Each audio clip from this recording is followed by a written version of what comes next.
Hey guys, welcome to my online CA. मेरा नाम है देव। सो गाइस, आज के इस वीडियो में हम लोग बात करने वाले हैं how to file the ITR 4। जी हाँ, तो बात करेंगे ITR 4 किसको फाइल करनी पड़ती है, कैसे फाइल करनी पड़ती है, स्टेप बाय स्टेप पूरा वीडियो होगा, डिटेल के अंदर होगा। तो गाइस पूरा वीडियो यहाँ पे जरूर देखिएगा। गाइस वीडियो को शुरू करने से पहले बताना चाहूंगा, अगर आप लोग एक टेक एक्सपर्ट के थ्रू अपनी ITR फिलअप कराना चाहते हैं या फिर कंसल्टेंसी लेना चाहते हैं, लिंक जो है आपको सिंपली डिस्क्रिप्शन बॉक्स में मिल जाएगी। तो चलिए गाइस शुरू करते हैं। तो गाइस सबसे पहले हम लोग बात करते हैं कि आखिर ITR जो 4 होती है आखिर वो फाइल कौन करता है। तो देखिए कई सारे कैटेगरी के लोग जो ITR 4 को यहाँ पे फाइल करते हैं। पहली कैटेगरी के वो लोग होते हैं जो कि एक स्मॉल बिजनेस होता है, जो बेसिकली क्या होता है, बुक्स ऑफ अकाउंट्स मेंटेन नहीं करते, बस उनको ये पता होता है कि भाई साल भर के अंदर मेरी सेल्स कितनी जनरेट हुई है। तो गाइस वहां पे क्या होता है, जितने भी स्मॉल ट्रेडर्स होते हैं, मैन्युफैक्चरर्स होते हैं, होलसेलर्स होते हैं, इवन जो ऑनलाइन सेलर्स भी है, तो वो कोई बुक्स ऑफ अकाउंट मेंटेन नहीं रखते हैं, लेकिन बस उनके पास में एक आइडिया होता है कि भाई अप्रैल से लेकर मार्च तक मेरी यहाँ पे इतनी सेल जो यहाँ पे जनरेट हुई है। तो गाइस ये लोग क्या कर सकते हैं, एक सेक्शन होता है 44 AD करके। तो वहां पे क्या होता है, आपको अपना एक सिंपली टर्नओवर दिखाना पड़ता है। जिसके पास में GST नंबर है वो तो अपना टर्नओवर यहाँ पे हर क्वार्टरली बेसिस पे GST के अंदर रिपोर्ट करता ही है। तो वो टर्नओवर को पकड़ लीजिए और उसके ऊपर आपको या तो 6% अगर आपका डिजिटल बेस्ड ट्रांजैक्शन है, लेकिन अगर आपका कैश में लेन देन होता है तो मिनिमम आपको 8% का प्रॉफिट शो करना पड़ता है। मतलब अगर मैं घुमा फिरा के बात करूं तो गवर्नमेंट ये मानती है कि कोई सा भी बिजनेस क्यों ना कर लो, जो इस टाइप के बिजनेस होते हैं, चाहे स्मॉल ट्रेडर्स हो गया, मैन्युफैक्चर हो गया, सबके अंदर एटलीस्ट यार 6 से 8% का मार्जिन तो होता ही है। तो गाइस इसके ऊपर ही आपको प्रॉफिट दिखाना पड़ता है और उस प्रॉफिट के ऊपर जितना भी आपका टैक्स बनेगा वो आपको पे करना पड़ेगा। अगर गाइस इसके नीचे आप जाना चाहते हो, कई बिजनेस ऐसे भी होते हैं जिसमें 6% भी नहीं बचता, 8% भी नहीं बचता, तो उस केस में फिर आपको एक CA से यहाँ पे ऑडिट करवानी पड़ेगी। इसके अलावा गाइस दूसरी कैटेगरी के लोग होते हैं फ्रीलांसर, जो ऑनलाइन कंटेंट राइटिंग में यूट्यूबर्स हो गए, ब्लॉगर्स हो गए, या फिर होते प्रोफेशनल जैसे कि डॉक्टर्स हो गए, CA हो गए, लॉयर्स हो गए, इंजीनियर्स हो गए, जो कंसल्टेंट्स होते हैं वो हो गए। तो गाइस वो लोग क्या कर सकते हैं, एक सेक्शन होता है 44 ADA। जी हाँ, तो यहाँ पे क्या होता है, उनकी जितनी भी रिसिप्ट है, जो ग्रॉस रिसिप्ट होती है उनको अप्रैल से लेकर मार्च तक, तो गाइस वहाँ पे जैसे हम लोगों ने ऊपर बात की 6 या 8% का प्रॉफिट, यहाँ पे आपको मिनिमम 50% का यहाँ पे प्रॉफिट जो है यहाँ पे बुक करना पड़ता है। 50% के नीचे जाना चाहते हो तो आपको टैक्स ऑडिट करवानी पड़ेगी। बाकी टर्नओवर के ऊपर आपकी जो ग्रॉस रिसिप्ट है उसके ऊपर आपको 50% जो है प्रॉफिट शो करके उसके ऊपर टैक्स पे करना पड़ता है। इसके अलावा गाइस एक और तीसरी कैटेगरी के लोग होते हैं जिनका सैलरी भी होती है, जिनका बिजनेस भी होता है। मान लीजिए कहीं से फ्रीलांसिंग इनकम अर्न कर रहे हो या कोई पार्ट टाइम बिजनेस चला रहे हो, साथ में मान लीजिए उनके AS के अंदर बिजनेस की रिसिप्ट दिख रही है, या फिर मान लीजिए जो फ्यूचर ऑप्शन के अंदर डील करते हैं, F&O जिसको कहते हैं, और वहां पे प्रॉफिट हो रखा हो, या फिर मान लीजिए वो ट्रेडिंग की एक्टिविटी करते हैं, जैसे क्रिप्टो के अंदर हो गया, कॉमोडिटी में हो गया, फॉरेक्स में हो गया, तो वो लोग भी यहाँ पे ITR 4 को यहाँ पे कंसीडर कर सकते हैं। तो चलिए गाइस मैं आपको ले चलता हूँ लाइव और बताता हूँ आपको प्रैक्टिकली तरीके से कि ITR 4 किस तरह से यहाँ पे फाइल होगी। सबसे पहले तो आपको यहाँ पे अपने पोर्टल के ऊपर लॉग इन करना है। जैसे आप लॉग इन कर लेंगे तो यहाँ पे आपको सिंपली सर्विस में जाना है। सबसे पहले जो काम है वो आपको AS चेक करना है।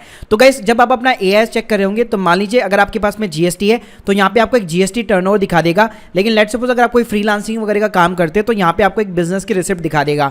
तो गाइस जो भी बिजनेस की इनकम होती है वो आपको AS के अंदर दिखाई देगी, लेकिन ऐसा जरूरी नहीं है। अगर यहाँ पे कोई इनकम ना दिखाई दे उसके बावजूद भी यहाँ पे आप ITR 4 फाइल कर सकते हैं और एक सेल्फ असेसमेंट बेसिस पे अपना टर्नओवर और अपना प्रॉफिट यहाँ पे शो कर सकते हैं। अब गाइस फाइल करने के लिए सिंपली आपको ई फाइल सेक्शन में जाना है। यहाँ पे जाना है income tax return, file income tax return. यहाँ पे सिंपली आपको असेसमेंट 22-23 सेलेक्ट कर लीजिए, ऑनलाइन मोड सेलेक्ट कर लीजिए। उसके बाद में स्टार्ट न्यू फाइलिंग के ऊपर सिंपली आपको क्लिक करना है। यहाँ पे आपको स्टेटस सेलेक्ट करना है इंडिविजुअल। उसके बाद में गाइस सिंपली यहाँ पे चूज करना है ITR form, proceed with ITR 4 के ऊपर क्लिक करना है, लेट्स गेट स्टार्टेड के ऊपर क्लिक करना है। अब गाइस यहाँ पे सिंपली आपसे रीजन पूछेगा कि आप यहाँ पे ITR क्यों फिलअप करना चाहते हो, तो सिंपली यहाँ पे आपको अदर्स बटन के ऊपर क्लिक करना है, कंटिन्यू बटन के ऊपर क्लिक करना है। अब गाइस बहुत सारे यहाँ पे आपके स्क्रीन के सामने जो है शेड्यूल हो जाएंगे और आपको 1 बाय 1 करके हर शेड्यूल को फिलअप करना है। तो पहले हम लोग चलते हैं सिंपली पर्सनल इन्फॉर्मेशन के अंदर। गाइस यहाँ पे आपको सिंपली फाइलिंग सेक्शन के अंदर जाना है। यहाँ पे एक सेक्शन होगा 139 सबसेक्शन 1, तो यहाँ पे इसको सिंपली सेलेक्ट कर लीजिए। उसके बाद में नीचे जाइए, यहाँ पे आपको न्यू टैक्स रेजिम के लिए पूछेगा तो इसको आप नो कर दीजिए। बताना चाहूंगा अगर ITR 4 के अंदर आपको न्यू टैक्स रेजिम चाहिए तो आपको एक अलग से फॉर्म फाइल करना पड़ेगा। अगर आपके पास में डिडक्शन वगैरह अवेलेबल है तो इसको यहाँ पे नो रखिएगा। उसके बाद में गाइस सिंपली आपको नीचे जाना है। यहाँ पे आपको अपनी बैंक डिटेल्स मिल जाएगी, अगर नहीं है तो आप ऐड करवा सकते हैं अपना अकाउंट नंबर, IFSC कोड डालकर। उसके बाद में गाइस हमारा नेक्स्ट कॉलम होता है ग्रॉस टोटल इनकम का, जो कि हमारा काम का कॉलम है। पहले आपसे कुछ क्वेश्चंस पूछेगा, सारे क्वेश्चंस को स्किप कर दीजिए। गाइस यहाँ पे आपको कई सारे कॉलम मिलेंगे। इनकम फ्रॉम द सैलरी हो गया, हाउस प्रॉपर्टी हो गया, अदर सोर्सेस हो गया, बिजनेस एंड प्रोफेशन हो गया। तो ये चारों कॉलम को हम लोग को फिलअप करना है। तो पहले चलते हैं हम लोग अपने काम के सेक्शन के ऊपर, जो कि हमारा income from the business and the profession, जिसके लिए हम लोग यहाँ पे ITR 4 फाइल कर रहे हैं। तो गाइस यहाँ पे आपको 3 चीजें मिलेगी, बिजनेस मिलेगा, प्रोफेशन मिलेगा और गुड्स एंड कैरेज मिलेगा। आपके काम की जो चीजें हैं वो केवल बिजनेस और प्रोफेशन है। तो गाइस जैसे मैं बताया कि मान लीजिए आप एक स्मॉल ट्रेडर है, मैन्युफैक्चर है, तो यहाँ पे कई सारे बिजनेस के कोड दिए हुए हैं। अगर आप इनमें से किसी में भी फॉलो करते हैं तो उसको यहाँ पे आपको सिंपली सेलेक्ट करना है और अपना टर्नओवर दिखा के सिंपली 6% या फिर 8% का प्रॉफिट शो करना है। तो फॉर एन एग्जांपल गाइस यहाँ पे मैं सिंपली जैसे अदर सर्विसेज चूज कर लेता हूँ, फिर नेम ऑफ द बिजनेस पूछेगा, अगर आपका कोई ट्रेड नेम है वो आप डाल सकते हैं, वरना सिंपली आपका जो पर्सनल नाम है वो आप डाल दीजिए।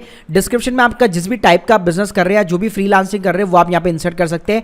ऐड बटन के ऊपर सिंपली क्लिक करना है। फिर गाइस पहला कॉलम आता है हमारा ग्रॉस टर्नओवर का, तो जितना भी आपका बैंक अकाउंट के यानी कि डिजिटल जो भी ट्रांजेक्शन हो रही है, जितनी भी टर्नओवर हो रही है वो यहाँ पे आपको डालना है। अगर आपके पास में जीएसटी नंबर है तो अपने जीएसटी के टर्नओवर के साथ में उसको मैच कर लीजिए। फॉर एन एग्जांपल जैसे कि यहाँ पे मैं 10 लाख रुपए जो इंसर्ट कर देता हूँ। गाइस नीचे नेक्स्ट कॉलम आता है 6% का प्रॉफिट आपको शो करना पड़ता है। अब ये कंपलसरी नहीं है कि हमेशा 6% प्रॉफिट शो करना है, मतलब 6 से आप ज्यादा कितना भी कर सकते हैं। एक्चुअल प्रॉफिट भी आप दिखा सकते हैं कि एक्चुअल में आप यहाँ पे कितना कमा रहे हैं।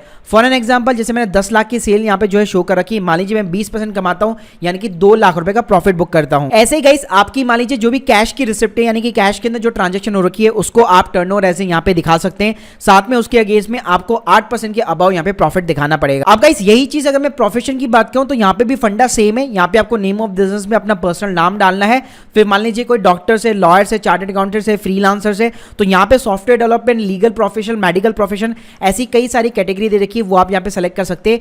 बस यहाँ पे कंडीशन ये चेंज हो जाती है कि यहाँ पे आप जो भी टर्नओवर या जो भी ग्रॉस रिसिप्ट डालेंगे उसका मिनिमम आपको 50% दिखाना पड़ेगा। अबाउ 50% भी आप दिखा सकते हैं, यहाँ पे भी कोई दिक्कत नहीं है, लेकिन नीचे 50% के नीचे दिखाने के लिए आपको यहाँ पे एक सीए से टैक्स ऑडिट करवानी पड़ेगी। सो गाइस हमारे यहाँ पे income from the business and profession complete हो चुका है। अब हम लोग चलते सिंपली सैलरी कॉलम के ऊपर। अगर आपकी कोई भी सैलरी वगैरह आती है तो यहाँ पे आप एडिट कीजिए और आपका जो भी ग्रॉस सैलरी का अमाउंट है वो आप यहाँ पे डाल सकते हैं।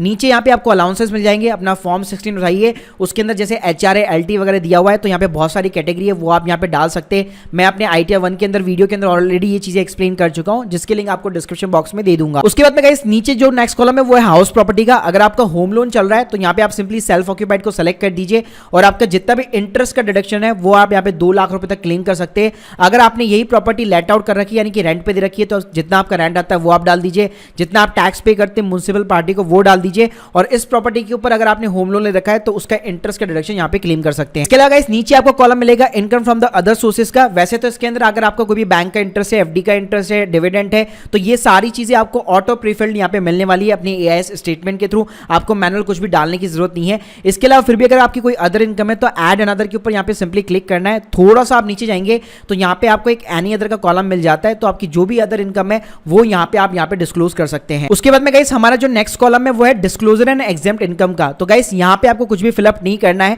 अगर इस पे एड डिटेल्स पे आप क्लिक करेंगे तो कई सारे कॉलम आएंगे जैसे सनी क्रेडिटर्स, डेटर्स।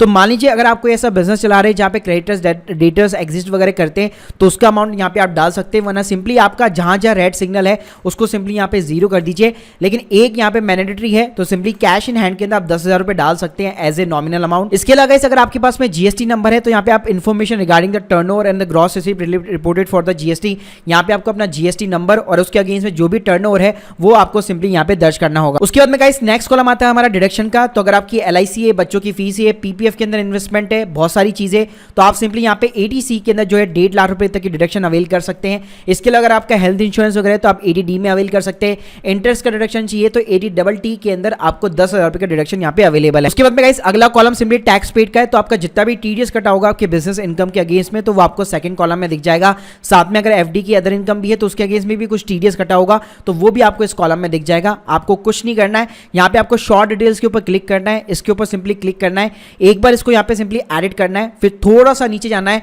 तो ये पूछेगा कि ये इनकम किस हेड की है। तो हम लोगों ने इसको बिजनेस एंड प्रोफेशन में दिखाया तो यहाँ पे आपको सिंपली क्लिक करना है, सेव बटन के ऊपर क्लिक करना है। गाइस लास्ट कॉलम आएगा हमारा टोटल टैक्स लायबिलिटी का। तो अगर आपने जो भी इनकम दिखा रखी है, जैसे आप देख सकते हैं 2 लाख का हमने प्रॉफिट दिखाया था, उसके अलावा अदर इनकम दिखाई है, तो उसके अकॉर्डिंग यहाँ पे अगर कोई भी टैक्स वगैरह कुछ बन रहा होगा तो यहाँ पे आपको रिबेट मिल जाती है 5 लाख के अगर नीचे अगर आपने इनकम वगैरह दिखा रखी है। तो अगर 5 लाख के अबव है तो यहाँ पे आपको टैक्स की कैलकुलेशन दिख जाती है। इसके अलावा सिंपली आप जैसे प्रोसीड बटन के ऊपर क्लिक करेंगे तो ये देखिए अगर आपका टैक्स बन रहा होगा तो यहाँ पे आपको बता देगा। जैसे मेरा रिफंड बन रहा है तो मुझे यहाँ पे रिफंड दिखा रहा है, सिंपली प्रीव्यू बटन के ऊपर क्लिक करना है। उसके बाद में गाइस एक पीडीएफ यहाँ पे जनरेट हो जाती है, आप इसको सिंपली यहाँ पे डाउनलोड कर सकते हैं। फिर आपको नीचे जाना है, प्रोसीड टू वैलिडेशन के ऊपर सिंपली क्लिक करना है। तो आप देख सकते हैं अगर कहीं पे भी कुछ एरर होगा तो वो आपको दिखा देगा। तो जैसे कंट्री कोड का एरर दिखा रहा है तो सिंपली इसके ऊपर क्लिक कीजिए। गाइस इस तरह से एरर को आप यहाँ पे रिजॉल्व करेंगे तो जैसे वैलिडेशन सक्सेसफुल हो जाता है उसके बाद में आप सिंपली अपना एक आधार ओटीपी डालकर अपनी ITR जो 4 है यहाँ पे सबमिट करा सकते हैं। तो guys hope you like this video, please subscribe our channel. अगर आप लोगों की कोई भी डाउट है कमेंट सेक्शन में जरूर बताइए, और अगर आप एक टैक्स कंसल्टेंट से यहाँ पे जो कंसल्टेंसी लेना चाहते हैं या ITR फाइलिंग कराना चाहते हैं तो लिंक जो है आपको सिंपली डिस्क्रिप्शन बॉक्स में मिल जाएगी। Thank you guys, thank you very